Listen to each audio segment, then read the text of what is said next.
Please be seated. Oh, my friends, one of my most favorite stories about Sunday school comes from an Episcopal church in Kansas. The teacher asked her class if I sold my house and my car, had a big garage sale, and gave all my money to the church, would that get me into heaven? No, said the children. Well, if I was kind to animals and gave candy to all the children and loved my neighbor, would that get me into heaven? No, said the children. Well, she continued, then how can I get into heaven? At that point, a 5-year-old boy shouted out, "You gotta be dead."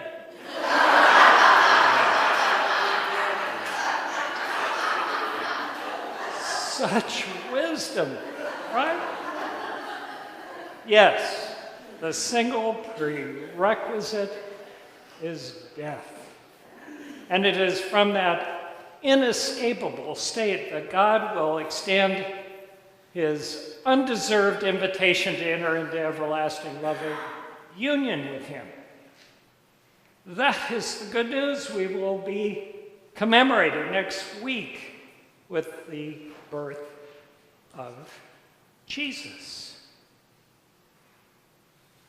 Well, cheer up. You're a worse sinner than you ever could dare to imagine, and you're more loved than you ever dared hope.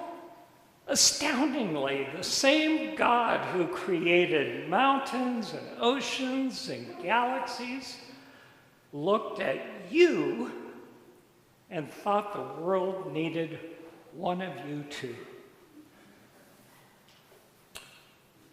But if our prospects after we die are so astoundingly good,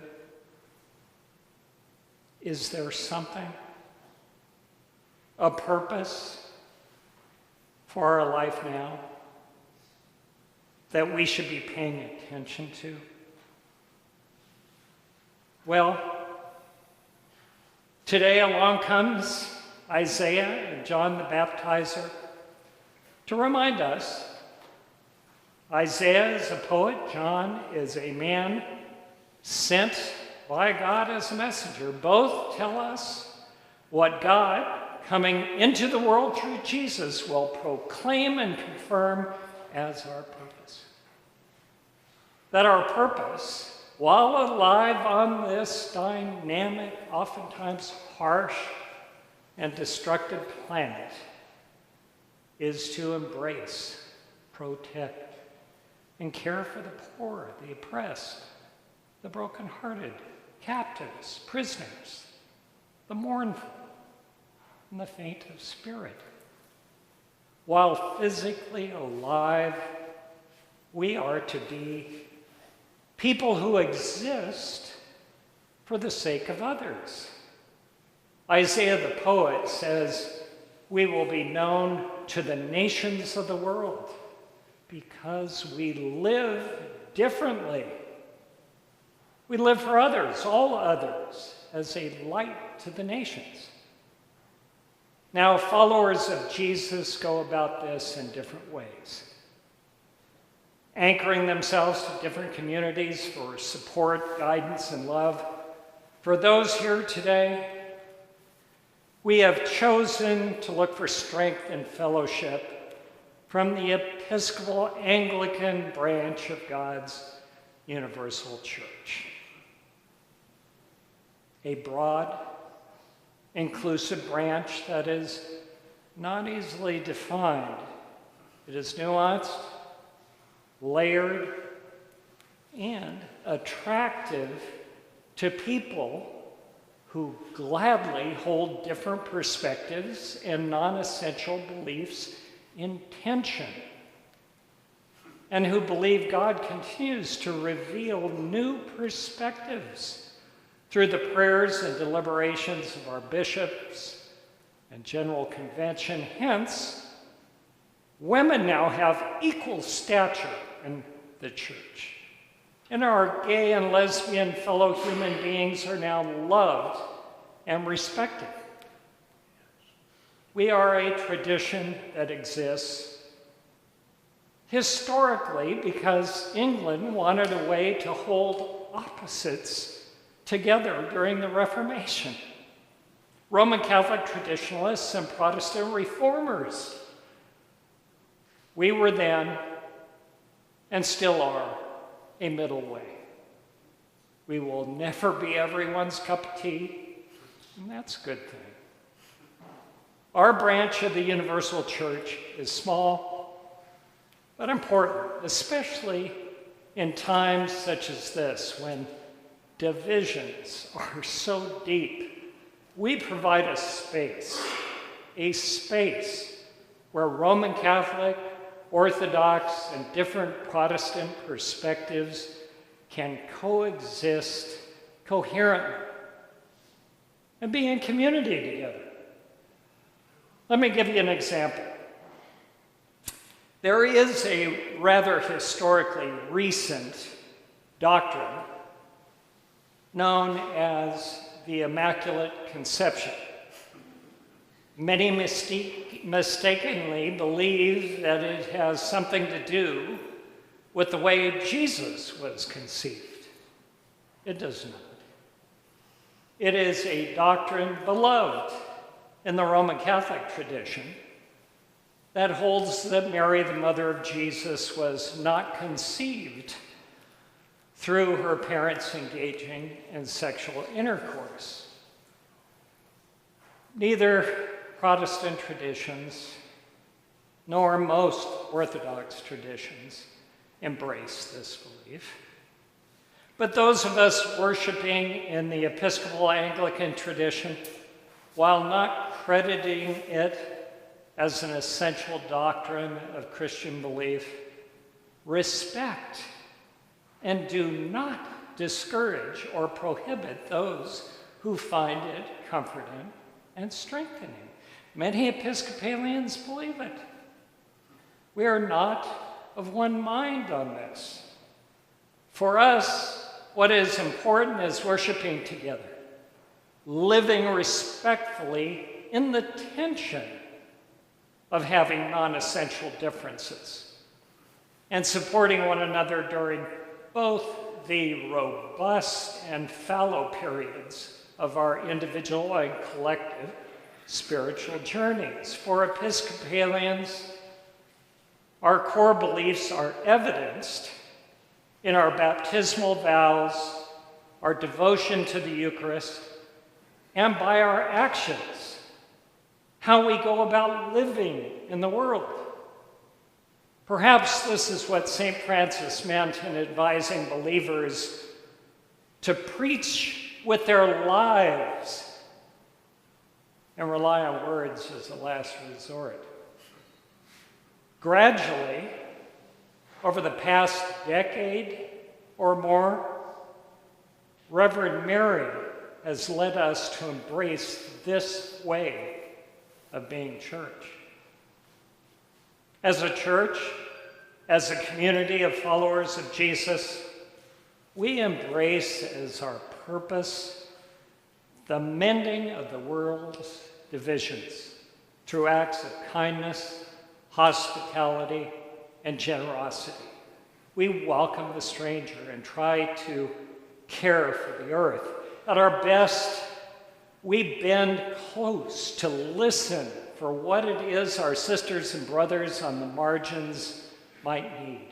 We press our ears to the land to hear the heartbeat of nature, learning to read her pulses, diagnose her ailments, intuit healing remedies. And as followers of Jesus, we do these things collectively, as a community, a church, sometimes successfully, oftentimes not.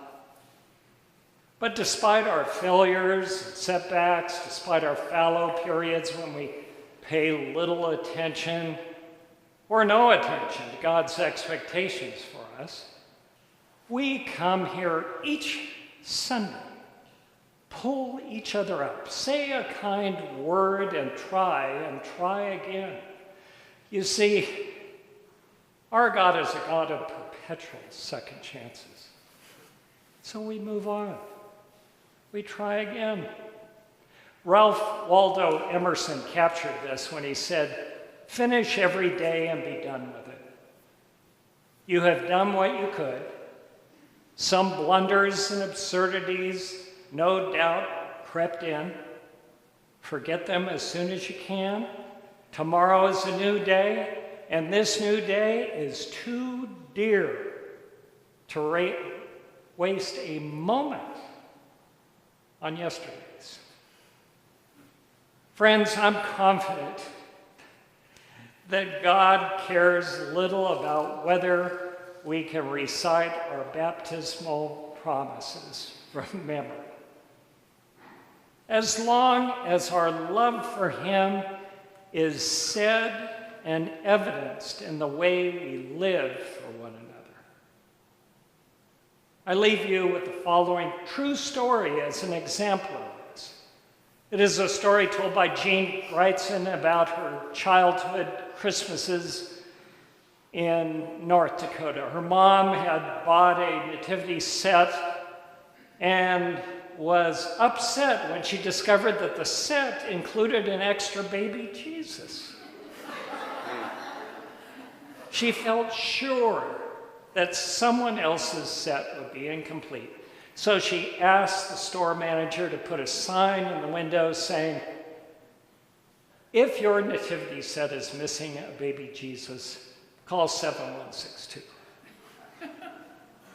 Well, when she hadn't heard or received a call by Christmas Eve, she made her husband trek to the store in 20 below zero weather to check on the sign. When he returned home, his wife was gone. But he shortly received a phone call from her. She asked him to bring the kids, along with 3 blankets, a plate of cookies, and a bottle of milk to a house at 205 Chestnut Street. When he arrived, he found his wife talking with a woman and her 2 young children in a cold, dark house. The woman's husband had abandoned his family days before, taking the bedding and furniture and leaving a broken furnace. While Jean's mom directed or distributed the blankets, cookies, and milk, her dad set about to fix the furnace. He called some of his buddies who quickly arrived with extra oil for the furnace, clothes, bedding, 2 lamps, and toys. Why did the woman place the call? Well, she saw the sign posted in the store earlier that day and figured that anyone kind enough to worry about a missing figurine of baby Jesus would care enough to help her. So she called, and she was right. Jean and her family preached the good news with their lives. May we all do so. Amen.